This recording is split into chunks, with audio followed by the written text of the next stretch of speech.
So in my office, I've been hearing this phrase in one way or the other a lot recently, and that is, okay, you gave me an orthotic or a brace, but I don't want to have to rely on that. What if I don't wear that brace one day? Do I sprain? What if my body becomes weaker? Now, we all know that getting your body to heal itself under the most ideal circumstances is always going to be the most durable form of repair, like functional recovery.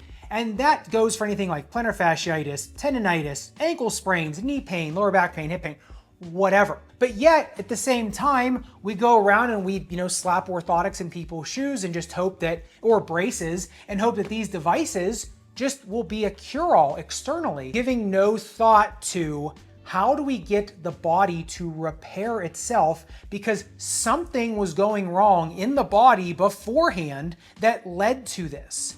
And now a lot of times there are structural abnormalities that, yes, just need a brace. They need an orthotic.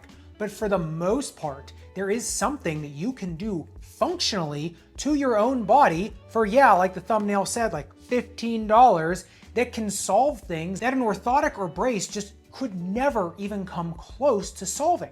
It's very simple, easy, and like I said, like 15 bucks. And I realize these claims sound kind of fantastical. I know this video is not sponsored by anybody. There are several options of brands you can get with these and they're all pretty inexpensive.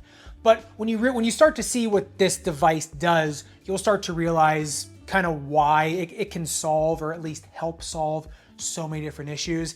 And that device is, and this is very important, a 2-board balance board. Now this one I got on Amazon a few holidays ago for $15, and you can get them even cheaper when they go on sale. And the whole principle of these 2-board balance boards is that the heel and the forefoot are independent from each other. So number one, they're a balance board, which helps proprioception, which helps your body determine where your feet are in space. That gives you better balance. But number two, it actually exercises the muscles independently in your foot. Because if you've actually ever taken a look at foot anatomy, there are so many of these little muscles on the foot that are so hard to train. Now, barefoot shoes can do that as well versus this device.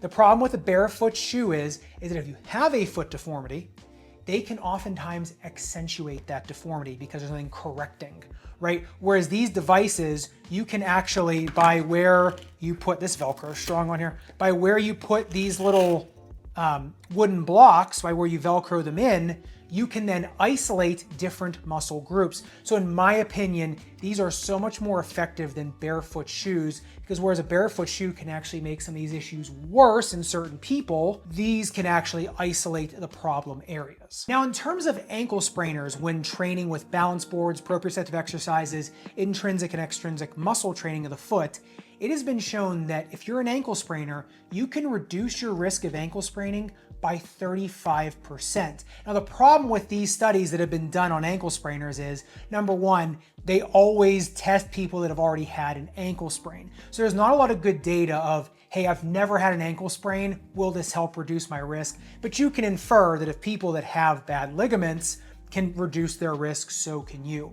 Now, across every single study with neuromuscular training, it has been shown that you can also reduce the severity of an ankle sprain. Now, in terms of still needing an ankle brace along with neuromuscular training for an ankle sprain, the research is pretty clear that yes, you still do need an ankle brace or a boot after an acute ankle sprain to immobilize the ankle, to let the foot heal, to stop further damage of those ligaments. Where the balance board training comes in, the intrinsic and extrinsic muscle training comes in, is to allow your body to internally brace itself. And that's why across all these studies, it's shown that the severity of the ankle sprains go down when using these because yes, you can still sprain your ankle. If you've got a bad ligament, no amount of muscle training is going to stop a bad ligament. That's just what it is. That's why a number of people every year have to go in and have their ligaments replaced, just because sometimes their ligaments flapping in the breeze and there's just nothing else they can do about it. And even some of those people will still sprain. But what it has been shown that if you're looking to recover faster from an ankle sprain, if you are a chronic ankle sprainer, or if you're someone that just maybe had one ankle sprain and is looking to never have one again, then these have been shown to significantly reduce your risk and more quote unquote bulletproof your ankle. Even though there is no such thing as bulletproofing your ankle, there's always gonna be some risk. This is gonna be as close as you're gonna get. And if you are going to be doing these exercises on here, the ones that I recommend to my patients are the ones that focus mostly on the peroneal tendons, which are the tendons on the outside of your ankle. Now, the next use case of a two-board balance board to me, I think is even more exciting, and that is for things like plantar fasciitis, tendonitis, flat foot pain in your foot. And what they found is when doing this type of intrinsic muscle training and neuromuscular training, especially on a two-board balance board, that it helps the muscles of your foot fire more appropriately. That's the word that is used a lot, is appropriate action of muscles. That's the big key there.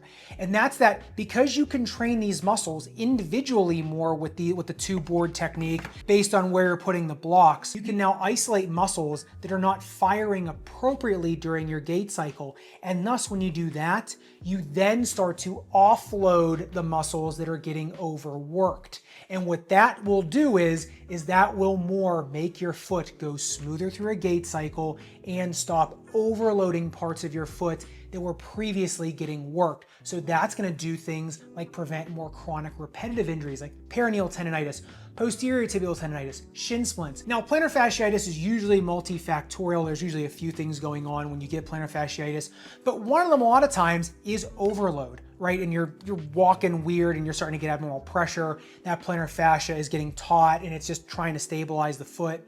And so doing this is going to allow the muscles of your foot to more take the burden off of the plantar fascia. And that's the same thing with your Achilles tendon. Your Achilles tendon, along with your peroneal tendons, those tendons on the outside of your ankle, are the main stabilizers of your feet and legs. And so when you're overworking them because your foot may be hypermobile or the muscles of your foot are not purchasing the ground or just not doing their jobs correctly, those muscles have to overwork. And that's where you start to get things like Achilles tendonitis, peroneal tendonitis, shin splints, knee pain, things like that, because those bigger muscles are having to do the work of these small intrinsic muscles. Now, once again, like ankle spraining, some people have flat feet, right? Because they have ligaments that just do not want to hold the arch up. They have structural flat feet. And for those people, yes, you still need an orthotic. There is no amount of muscle training that is going to fix that. Even though in some studies they've shown that you can increase your arch height by training the intrinsic muscles of your foot. And interestingly enough, my experience has really mirrored some of these studies in that I found the most success with people when they have orthotics as well as some intrinsic muscle training and extrinsic muscle training, as well as eccentric stretching of the Achilles. Most studies have found that strength training is more effective in treating things like plantar fasciitis and Achilles tendonitis versus stretching. In my experience, the stretching has gotten them better quicker. The more strength training has stopped the pain from coming back for longer. And working those intrinsic and extrinsic muscles of the foot has also been shown, this was really crazy, to be protective in Achilles, patella, and hamstring issues. Now this study here, this was a 3-year study. These numbers are crazy. Just performing these foot and ankle exercises on the balance board were shown to reduce non-contact hamstring injury rates from 22.4 to 8.2 per 1,000 hours. Patellar tendinopathy from 3 to 1 per 1,000 hours. And Achilles tendinopathy from 1.5 to 0 per 1,000 hours. No other device that I've ever prescribed to people has had those kinds of just consistent results amongst so many different issues in the feet, lower leg, and getting up into the hip and lower back. And if you want to check out the latest in orthotic technology, I'm not going to say latest and greatest because some of it's not that great. Check out this playlist right here with all the different kind of like viral orthotics and inserts that I've checked out recently. And if you want to see how to choose the best ankle brace for your particular needs, make sure you click into this video right here. I'll see you in the next one.